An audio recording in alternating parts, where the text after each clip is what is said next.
I think we've sort of failed to explain what the collaborative combat aircraft actually is and how is it going to work, because I think not everyone might know. And the way I understand it is that basically you will have a manned fighter jet like the F-47, but I think that they're supposed to already work with the F-35s as well, if I'm correct. And then you will have some number of basically drone fighter jets that will be following the manned fighter jet, flying and fighting with it. And to me, that sounds like completely fascinating and like quite a transformational technology. But can we maybe dig deeper into how it will actually work? Whether the pilot will be tasking the drones while in the air, or if they'll be completely autonomous and independent, and what role will they be playing, as you've already hinted, and I guess that depends on the finances, and what number of them will there be? And also from what you're saying, it sounds like that maybe the original plan or idea behind this program was that this could provide the quantity that will be needed for the Indo-Pacific. But from what you're saying, it sounds like that actually might not work as well in the way that it was originally planned. Yeah. So, I mean, there's two kind of broad operational schools of thought around how you might employ CCAs, or as the RAF would call them, ACPs, autonomous collaborative platforms. One is the quote unquote loyal wingman concept, which is, as you describe, where you would have essentially mixed formations of some crewed fighter aircraft or other assets with a bunch of sort of, loyal wingmen that are uncrewed CCAs, so uncrewed mini combat aircraft that would essentially provide additional sensor capacity, additional weapons capacity, decoys, whatever. There's two fundamental problems with this. The first one is, in order to make them cheap enough to use, to acquire and use in large quantities, and remember, for this to be a sustainable force design principle, it has to be usable sustainably. It can't just be something that you can do once, that will get you once into the operational area and then they're used up. You'd have to have enough to use these things sustainably. So you'd have to think of them more like weapons than in terms of procurement volumes than aircraft. Unless you're going very sophisticated, in which case you rapidly end up with things that are $20-30 million or more, in which case you can't afford to use them in large numbers anyway, at least compared to regular fighter aircraft, which, an F-16 is about $30 million in terms of what was originally paid for it by most air forces. If you're enjoying this podcast, chances are that you like to know what's going on in the world of geopolitics. And if that's the case, you might want to sign up to my newsletter. There's a lot of news on geopolitics, but most of it just doesn't actually matter. It's just chasing headlines, emotions, and breaking news. What I want to do is to try to separate all this noise and find the signal, the stuff that actually does matter and will have consequences months and years down the line. But the issue being that if you want them to have the range for the Indo-Pacific, so call it 1,000 miles, if you want them to be small and cheap, they're going to have to be propeller powered, because jet engines just won't give you the fuel efficiency in a small thing to take them at reasonably high speeds with jet propulsion that distance, particularly if you want them to go that distance and back. So if you look at one-way systems, where of course your range is essentially ferry distance for an aircraft, because you're only having to go once and then smash into the target or run out of fuel. A Shahed 136 is about 200 kilograms. They cost between $45,000 to about $130,000, depending on what kind of spec and what kind of equipment you want in them, and whether they're made in Iran or whether they're made in Russia. But they go between 1,000 and 2,000 kilometers, depending on depending on the variability of what engine you use, how much fuel you trade off for payload, all of that stuff. But they do it at about 100 knots or slightly less.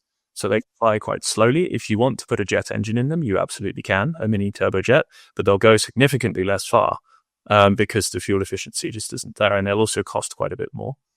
But that's going one way.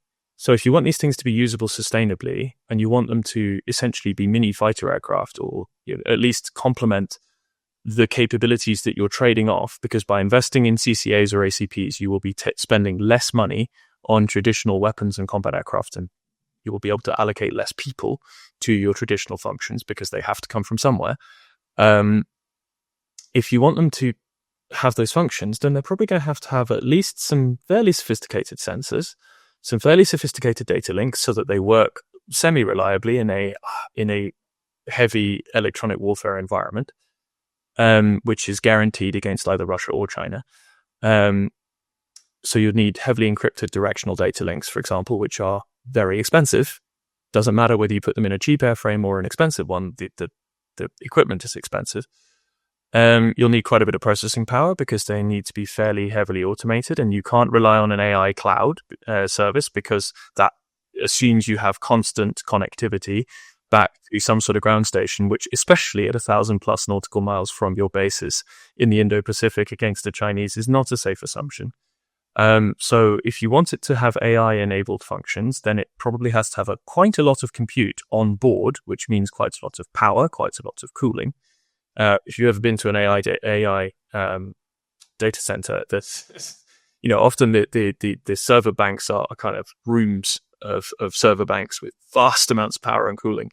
And that's not even the kind of the big scale AI cloud service functions, which Microsoft and others use, where it's entire buildings that are essentially powering and cooling and supporting these things.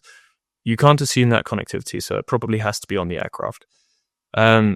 These things get pretty big and pretty expensive pretty quickly if you want them to fly at the speed and altitudes of a fighter. Fighter aircraft are very specialized. There's a reason they cost so much. They are unbelievable works of engineering, and they are the result of essentially 60 years at least of iterative improvement on the formula of how do we make a fast jet. And so if you're saying that CCAs or ACPs are going to fly with those things and be cheap and be combat useful against high-end opponents, I just don't see how that's possible at those sort of ranges, unless you are essentially tethering your fighters to very slow, relatively low-flying things with much, much lower performance so that they can use much cheaper engines that burn less fuel. In which case you're tethering your fighters to a essentially non-viable mission profile. Or you say, well, these CCAs also have to have fighter-level performance, at least subsonic. The fighters might go through supersonic dash and leave them behind, but they've got to be able to cruise at least 0.85 to 0.9 Mach for the better part of 1,000 nautical miles, while the fighters do air-to-air refueling on the way. At that point, there's just no way you can make them cheap or small. And so, yeah, I don't really buy the loyal wingman thing just from an aerodynamic sort of thrust, performance, weight, fuel, cost equation, payload equation. But secondly, and again, this is why CCAs are already being discussed in the US as being like a third the cost of an F-35, because physics is cruel if you want something to fly, and especially if you want it to fly a long way. And then you add in the other issue, which is essentially pilot workload coupled with EW vulnerabilities. So the way that these things will supposedly work if they are loyal wingmen is that they will be heavily automated with quite a lot of in-flight autonomy, so that the pilots will be in the combat aircraft, crewed combat aircraft, will be essentially not flying them. They won't be remotely flown, but they'll be giving them essentially sort of categorized instructions. So I want you to, go and hold a vol point here for, I don't know, defensive counter-air cap or offensive counter-air cap, or I want you to go in and harass with some stand-in electronic warfare effects this system over here. And then it will just go and do it. That's the theory.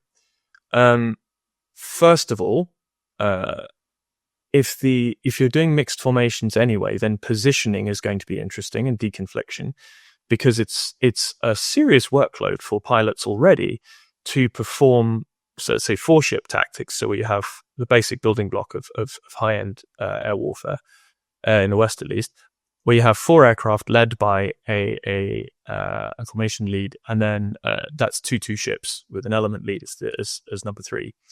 And performing those tactics that they perform in the same aeroplanes that perform the same way with the same weapon loads usually, deconfliction takes up a lot of comms time, a lot of planning, unless you space the formation out a very long way. But even then, every member of a formation has to be maintaining a mental picture of where everybody else is and what they're doing, because whatever they're executing in terms of a strategy will tend to have to be pretty carefully calibrated in terms of time. And so if somebody in the formation, as they're executing, let's say one guy's doing acting essentially as the initial shooter that's putting the enemy on the defensive, and then is essentially baiting to see and try and keep them there while the other guy, sets up for the follow-on shot, and then three and four are going then into the space that's theoretically created for a few seconds in order to get to a weapons solution on some sort of defended target. If, let's say, 1, 2, 3, or 4 suddenly gets engaged by something that is unexpected, either a pop-up threat or the adversary manages to mess with the game plan, then somebody else is going to have to take over the role that whoever's just had to go defensive was supposed to be doing, pretty much in real time, and very seamlessly in order to make things work. And these sort of pressures get more and more and more complex the higher the threat environment, and the more marginal your weapon and aircraft system combination is against the threat that you're fighting.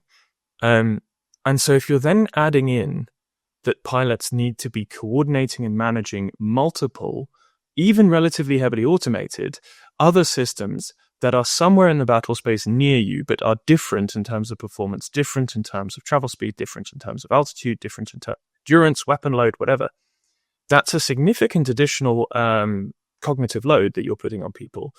And so a lot of the time you'll either, in some of the exercises I've seen, you either see people throw them out forward just to be like, get them out of the way. They do good stuff, great. Otherwise, we'll just execute our game plan. Or they leave them far back, because again, it's just like, not enough mental capacity for this. So in a test environment, yes, absolutely, you can do some interesting tactical combinations. But there's a lot of work to be done in terms of cognitive load for pilots. And it's very easy to say, well, AI will help there to a degree, but AI introduces issues in terms of, as we've already said, edge processing power, cooling, but also just data fidelity.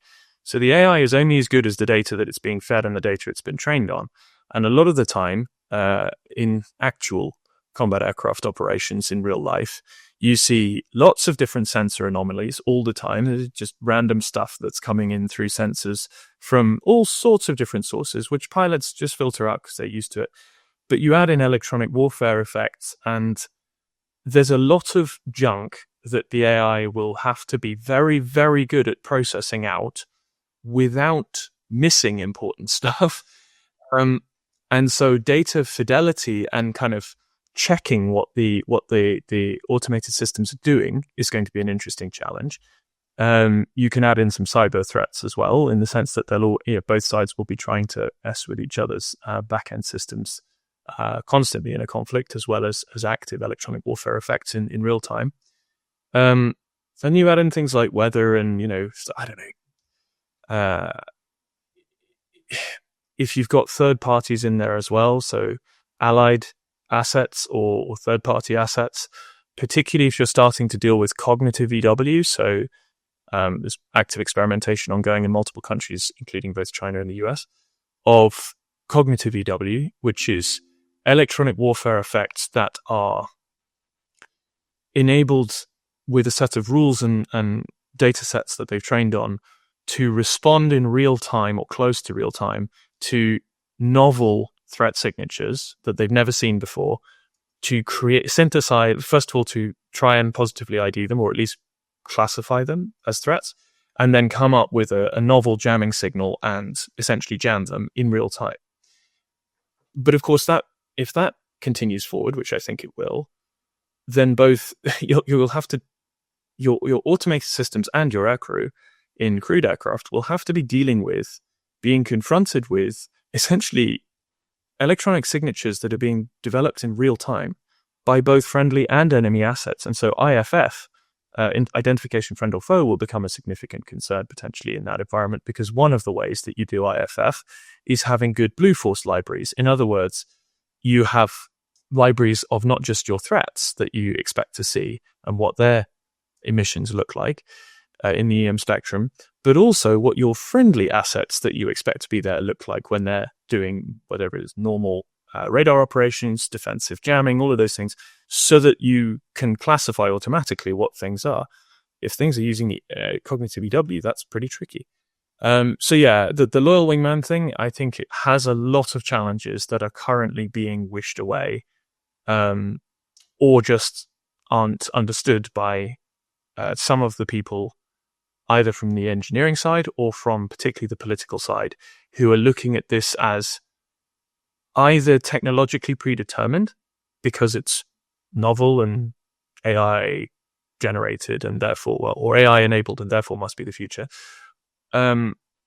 or who are looking at the outlook on traditional weapons and aircraft and saying these numbers don't work, therefore this other thing must work, otherwise we are in real trouble.